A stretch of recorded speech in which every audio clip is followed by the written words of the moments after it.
മീൻ കറികളിൽ വെച്ചിട്ട് എനിക്ക് ഏറ്റവും ഇഷ്ടമുള്ള കറി ഇതാണ്. നല്ല മത്തിപ്പുളി, നല്ല കോൽപ്പുളി ഒഴിച്ചിട്ടുള്ള മത്തിപ്പുളി. ഇത് വെക്കാനായിട്ട് നമ്മൾ 4-5 ചെറുള്ളി, പിന്നെ കറിവേപ്പില, തേങ്ങ ഒക്കെ കൂടി നമ്മൾ നന്നായിട്ട് വറുത്തെടുക്കുക. കുറച്ച് മുളക് പൊടിയും കൂടി ഇട്ടിട്ട് നന്നായിട്ട് വറുത്തെടുക്കുക. വേണമെങ്കിൽ തുണ്ട് മല്ലിപ്പൊടി ഇടാൻ, ഞാൻ ഇട്ടിട്ടില്ല. പിന്നെ അതിലേക്ക് കുറച്ച് കോൽപ്പുളി നന്നായി വെള്ളത്തിൽ അങ്ങോട്ട് പിഴിഞ്ഞെടുക്കുക. നന്നായി ഞരടി പിഴിഞ്ഞെടുക്കുക കേട്ടോ. അത് നമ്മളൊരു ചട്ടിയിൽ ഒഴിച്ചു.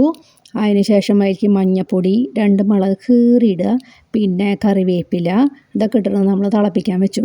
പുളി കുറവാണോ തോന്നിയിട്ട് ഞാൻ കുറച്ചും കൂടിയും പുളിവെള്ളം കലക്കി ഒഴിച്ചു കേട്ടോ. അതിലേക്ക് എനിക്ക് നന്നായിട്ട് പുളി വേണം കറിയിൽ. പിന്നെ കുറച്ച് ഉപ്പും കൂടി ഇടണം കേട്ടോ. അതിന് ശേഷം നമ്മളുടെ ആ വറവ് അരച്ചിട്ട് അതിലേക്ക് അങ്ങോട്ട് ഒഴിക്കുക. ഒഴിച്ചിട്ട് നന്നായി തിളച്ചിട്ട് അങ്ങോട്ട് ഒന്ന് കുറുകി വരുമ്പോൾ നമ്മൾ ചാള അതിലേക്ക് അങ്ങോട്ട് ഇടുക. ചാള അതിലേക്ക് ഇട്ട് സെറ്റായിട്ട് വരുമ്പോൾ മീൻ കറി ഒന്ന് സെറ്റായിട്ട് വരുമ്പോൾ നമ്മൾ അതിലേക്ക് ഉള്ളിയും കറിവേപ്പിലയും ഒക്കെ കൂടി താളിച്ച് ഒഴിക്കുക. അതിൻ്റെ പേരിലായിട്ട് ഞാനിവിടെ സാമ്പാർ ഉണ്ടാക്കിക്കൊണ്ടിരിക്കുന്നുണ്ട് കേട്ടോ. സാമ്പാർ ഉണ്ടാക്കി കഴിഞ്ഞു, അവസാനത്തെ താളിക്കലാണ് ഈ കാണുന്നത്. അപ്പോൾ നമ്മൾ പരിപാടികളൊക്കെ കഴിഞ്ഞു, മീൻ കൂട്ടാനുണ്ട്. അപ്പോൾ നമ്മുടെ സാമ്പാറും പരിപാടി തീർന്നു ഉച്ചത്തെ. അത് കഴിഞ്ഞിട്ട് ഇനിയിപ്പോൾ ഞാൻ കഴിക്കാൻ പോവാണ് കേട്ടോ. അപ്പോൾ ഞാൻ സാമ്പാർ എടുത്തില്ല, ഞാൻ ചാളക്കൂട്ടാൻ എടുത്തിട്ടുണ്ട്. കാരണം ഇത് ഇടയ്ക്കാണ് ഉണ്ടാക്കുള്ളൂ. ഞാനത് കൊതി വരുമ്പോൾ, പുളി കഴിക്കാൻ കൊതി വരുമ്പോഴാണ് ഞാൻ ഈ കറി ഉണ്ടാക്കുള്ളൂ. അപ്പോൾ ചാളക്കൂട്ടാനുണ്ട്, ചാള വറുത്തതുണ്ട്, പിലോപ്പി വറുത്തതുണ്ട്, പലിങ്ങലുണ്ട്, പപ്പടം ഉണ്ട്. അപ്പോൾ ഇതൊക്കെ കൂടിയിട്ട് ഒരു പിടി പിടിക്കാം.